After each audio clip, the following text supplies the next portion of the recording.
Capítulo 30. Tornando-se um novo homem. 4 de agosto de 1963. Boa tarde.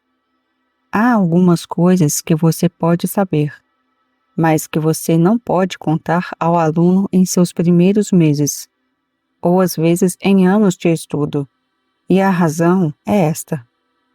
A verdade pode ser muito perturbadora. Sim, a verdade é perturbadora. E o primeiro alicerce da mensagem do caminho infinito é o seguinte: a verdade é algo com o qual você deve viver por longo tempo, até você começar a discernir o seu significado, e depois compartilhá-la apenas com aqueles a quem você, em última análise, sentiu que estão prontos para recebê-la. Lembre-se de que não há verdade absoluta nem verdade definitiva, porque a verdade é infinita, e você não pode incorporar o infinito em sua mente. Ninguém pode compreender o infinito, e é por essa razão que você deve aceitar a inspiração da verdade, a mensagem da verdade, como um trampolim que leva à consciência o conhecimento da verdade. Há uma história contada pelos antigos dias egípcios. No templo de Osíris havia uma placa coberta, e acima dela as palavras "A Verdade". Ninguém era autorizado a olhar por trás dessa cobertura, até que um homem decidiu olhar, e disse que ele teve um final muito triste. O homem que comentou sobre isso disse o que ele imaginou estar sob essa cobertura, e sua imaginação funcionou assim. Só um tolo acreditaria que pode haver uma fórmula da verdade. Somente um tolo acreditaria que a verdade pode ser incorporada em qualquer declaração ou fórmula. E somente um tolo procuraria encontrar a verdade sem esforço eterno. Isso está claro, e você leu em nossos escritos. Você nunca encontrará a verdade em um livro. Ninguém pode abranger a verdade, seja na Bíblia ou em qualquer livro. A verdade é infinita, e o que é encontrado na Bíblia e nos livros é a verdade revelada por certos indivíduos, em um determinado momento e sob certas circunstâncias. Mas isso não faz a demonstração para você. O que eu estou trazendo é o seguinte: deixe seu maná cair dia a dia. Deixe a verdade necessária para hoje fluir para você no reino de Deus, do reino da consciência divina que está dentro de você. É tolice buscar a verdade para amanhã, para a próxima semana ou para o próximo ano, quando a verdade é onipresença, onipotência e onisciência.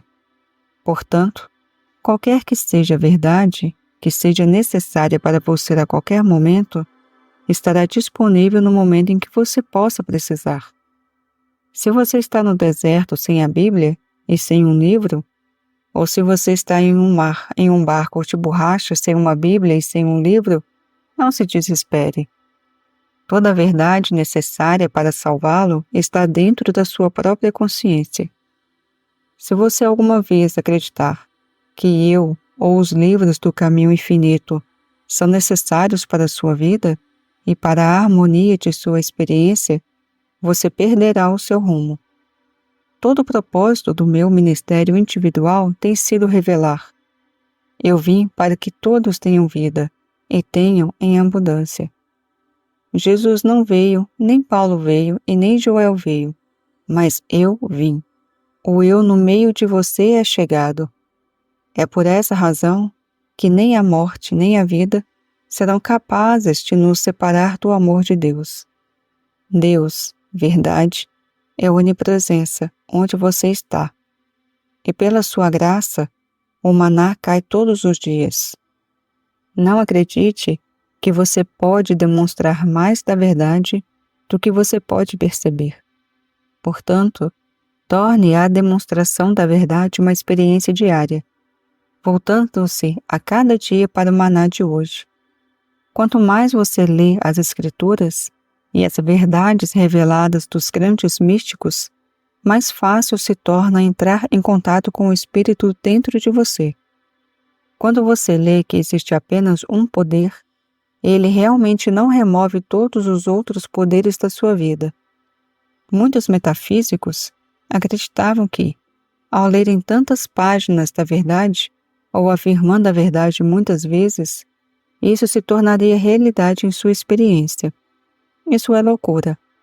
Ao ler e ponderar afirmações de verdade como existe um poder e permanecer com essa verdade, seus medos de poderes externos tornam-se cada vez menores, e isso o aproxima da capacidade de comungar silenciosamente dentro de você.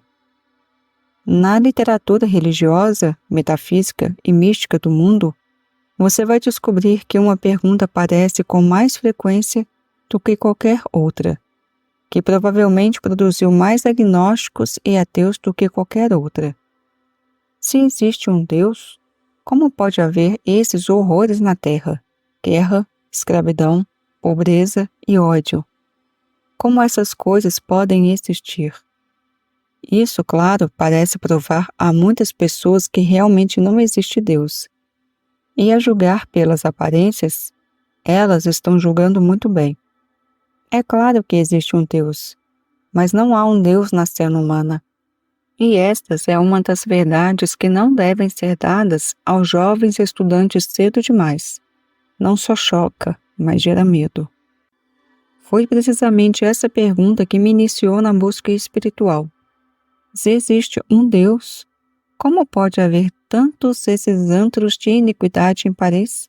A ameaça de guerra por toda a Europa e a pobreza que se encontra em tantos lugares. Eventualmente, a resposta para essa pergunta veio a mim e formou a base inteira do trabalho do Caminho Infinito. Por muitos anos, eu pensei que era a única pessoa que havia descoberto essa verdade. Mas depois aprendi que foi descoberta na Bíblia, desde Moisés até o Apocalipse. Também aprendi que a resposta à pergunta foi revelada apenas por Paulo. E a resposta foi a mesma que recebi. Não há Deus na cena humana. Os seres humanos não são governados por Deus, e não podem ser. Os seres humanos não podem receber Deus. Eles não podem conhecer as coisas de Deus, nem podem ser guiados por Deus. É por isso que os seres humanos são desligados de Deus, e sendo desligados de sua fonte, estão sujeitos a tudo o que é testemunhado na terra. Você já viu homens trabalhando em uma mina de carvão? Nesse caso, você perceberá que Deus não está assistindo à cena. Você já esteve em alguns dos antros da iniquidade em torno deste globo? É preciso saber que não há Deus em cena. Você viu Londres, Berlim, Munique, Hiroshima ou Nagasaki depois da guerra? Se assim for, você saberia que não havia Deus nessa cena. Você acreditaria que houve um Deus nesses eventos? Sim, havia um Deus, mas não naquelas cenas, e não disponível para a maioria dessas pessoas. Paulo resume tudo para você. O homem natural não recebe as coisas do Espírito de Deus. Não está sujeito à lei de Deus. Nem isso pode ser. Quando esta revelação me foi dada, foi um choque. Por quê? Então, qual seria o próximo passo? Tive que passar por alguns anos para chegar à resposta. Mas a resposta que me veio foi a mesma que veio a Paulo, exceto que não conseguira entender em sua língua. Ele diz: se é que o Espírito de Deus habita em vós, somos filhos de Deus. E se os filhos de Deus, então herdeiros, herdeiros conjuntos com Cristo. Essa é uma palavra difícil, pois como você faz o Espírito de Deus habitar em você? E porque há tantos que não têm o Espírito de Deus habitando neles? Para mim, a pergunta foi respondida de uma maneira diferente, mas significou a mesma coisa. Existe uma faculdade espiritual que foi incorporada em nós, encarnada em nós desde o começo, antes do mundo começar. Para Paulo, foi revelado como a habitação de Cristo, ou Filho de Deus, no homem. Para mim, parece mais simples de ser a consciência iluminada do homem. Robert Breunicke disse: há um centro em todos nós. Este centro pode ser chamado de Cristo, eu, o Filho de Deus, o homem espiritual, o Buda, a luz, o iluminado. Mas o que realmente significa é uma faculdade espiritual. Com a faculdade física da visão, podemos ver com os nossos olhos. Com a faculdade física da audição, podemos ouvir com os nossos ouvidos. Com a faculdade espiritual, podemos conhecer a Deus. O homem natural nunca pode conhecer a Deus. E o homem natural é todo homem, até que o Espírito que habita em você se faça conhecido e sentido, até que você se conscientize de que existe mais em mim do que você está olhando agora. O que você está vendo com seus olhos físicos é o homem natural, o homem animal. O homem que difere dos gatos e dos cães e dos cavalos apenas pelo fato de que ele pode raciocinar. Mas ele tem todos os seus instintos. Se isso tudo o que existe para o homem, então a devastação que ocorreu na Terra desde a expulsão de Adão e Eva do Jardim de Éden continuaria para sempre, porque esse homem natural vive de acordo com um código. A autopreservação é a primeira lei da natureza humana. Enquanto o homem permanecer como o homem natural, ele permanecerá um animal predatório, e é por isso que somos credenciados como sendo da raça animal. Quando deixamos o Espírito de Deus habitar conscientemente em nós, não somos mais animais, porque não somos mais governados pelos instintos do homem natural. Quando o Espírito de Deus é conscientemente despertado, você começa a viver a vida ensinada pelo Mestre, a te amar uns aos outros, de fazer aos outros o que gostaria que os outros fizessem a você, mas não em virtude de ser um bom humano. Não, você começa a viver dessa maneira porque é o jeito natural de viver. É como se você dissesse: não me chame de bom, eu vivo, não mais eu, é Cristo vivendo a minha vida. E esse bem está sendo feito pelo Cristo para o menor destes meus irmãos. Sim, o objetivo, o meta da vida espiritual, é chegar àquele nível em que Cristo, o homem espiritual, o Filho de Deus espiritual, está funcionando como sua consciência individual. Nós demonstramos isso apenas em parte, não completamente. A partir do momento em que você está ciente de uma presença interior, observe a diferença em sua atitude em relação a todos da face do globo. Então, lembre-se de que não é porque você se tornou mais paciente, mais benevolente ou mais amoroso, nem porque decidiu obedecer aos 10 mandamentos. É porque aquilo que agora está em ascendência em você é que executa aquilo que lhe é dado a fazer e está vivendo sua vida. Com esta revelação e realização, o próximo passo é aberto. Como? Como você se torna o Filho de Deus? Como você alcança o nível em que Cristo vive a sua vida? A resposta que eu lhe dou está baseada, como sempre, em minha experiência pessoal. Embora eu, certamente, continuasse sendo um homem natural, pelo menos trazia essas questões em mente. Como eu me torno outro homem? Como eu alcanço isso? Como posso alcançá-lo? A partir de então, houve uma busca pela resposta. O que é verdade? O que é Deus? Como alcanço o Cristo que habita em nós, ou a presença que habita em nós? Você deve ser conduzido por esse desejo, depois de ler o que for lhe dado para ler sobre a natureza espiritual, estudar e ponderar. No final, isso equivale a quebrar a cabeça, gritando para Deus às vezes. Na minha experiência, algo não solicitado aconteceu inesperadamente em uma meditação com um praticante, e o velho homem morreu. Aconteceu em poucos minutos, e foi uma morte instantânea, e no geral, o velho permaneceu morto. Então, começou a experiência de se acostumar com esse novo homem. Você sabe, alguns dos ensinamentos de Paulo são realmente minha própria vida. Conheci um homem em Cristo. Ele disse: se no corpo não sei, Se fora do corpo, não sei. Deus o sabe. Esse era o homem com quem eu tinha que me familiarizar. O homem que não estava mais vivendo a vida antiga, mas que estava vivendo uma nova e estranha vida. Tão estranha que as pessoas que vinham até ele estavam sendo curadas de doenças. Ele era um homem difícil de se acostumar. Ele era um homem difícil de se conviver, porque pequenos pedaços daquele homem da terra ainda ficavam por perto para tomar o caminho muito difícil. Não é fácil falar aos estudantes. Apenas quebre sua cabeça até que a graça divina o purifique e você possa renascer. Até mesmo um mestre se deparou com essa pergunta: como um homem pode renascer? Devo retornar ao ventre de minha mãe? Claro que não. Mas como então eu renasceria? Eu sei apenas duas respostas. Primeiro, leia, estude, pondere e viva com qualquer literatura espiritual que venha ao seu encontro, até descobrir a mensagem que parece ser para você. Então fique com ela e continue orando pelo dia em que a luz raiar.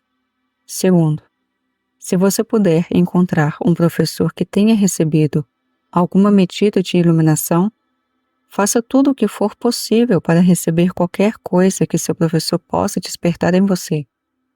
Estas são as únicas duas maneiras que eu testemunhei. A importância do que estou dizendo é a seguinte: não se engane acreditando que, pelos seus estudos e pelas verdades que você pode expressar ou pensar, somente isso lhe está lhe dando o reino de Deus. Estes são apenas os passos, e é realmente através da medida de sua dedicação interior, meditação e contemplação que você finalmente entra em contato com essa fonte dentro de si, ou é levado a um professor que pode ajudá-lo. A luz que você alcança por si mesmo será suficiente para ajudar aqueles que vêm a você, mas não será suficiente para levá-los ao reino de Deus.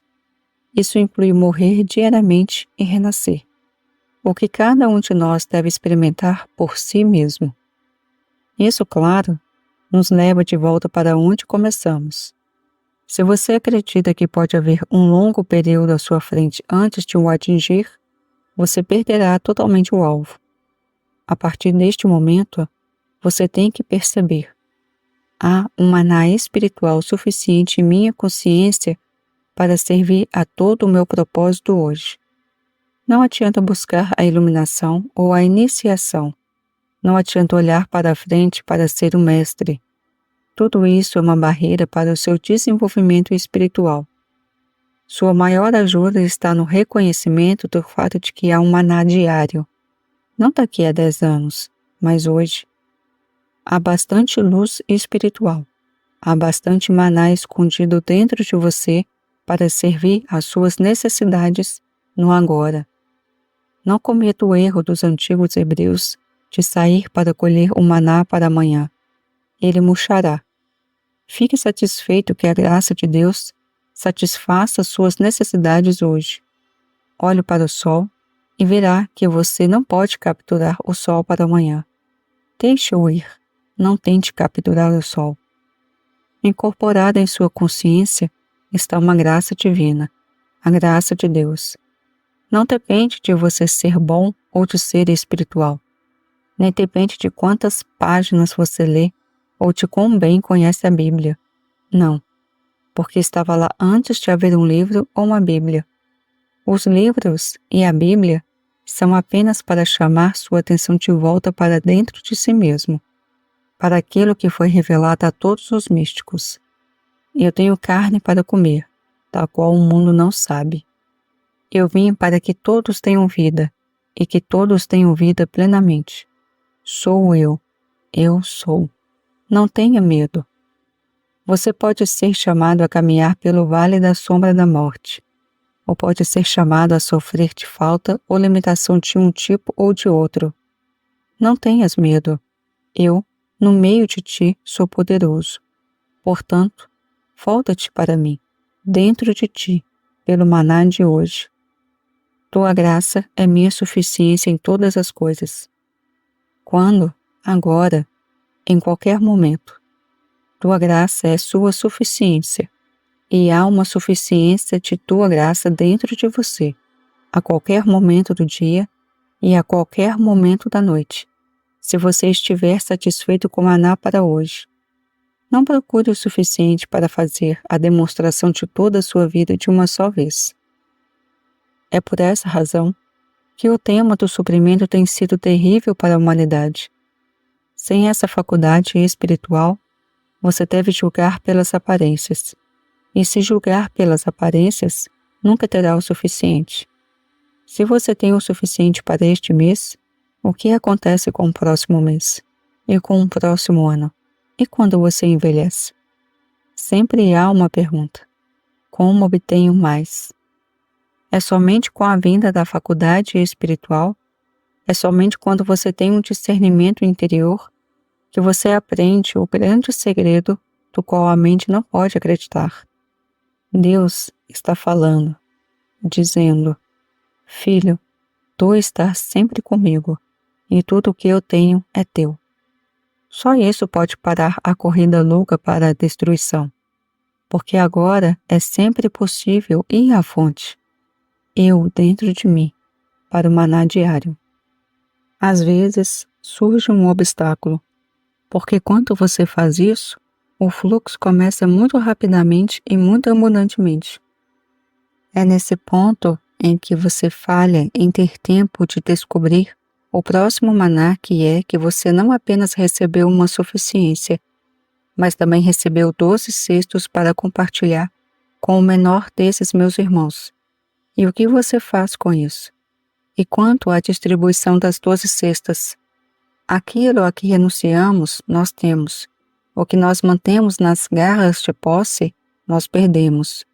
Tudo o que liberamos, atraímos para nós. Tudo o que perdemos, nós temos. Tudo o que libertamos, nos ligamos para sempre. Esta é a lei espiritual. Se você receber perdão e não o der, você o perde. Se você receber amor e não o der, você o perde.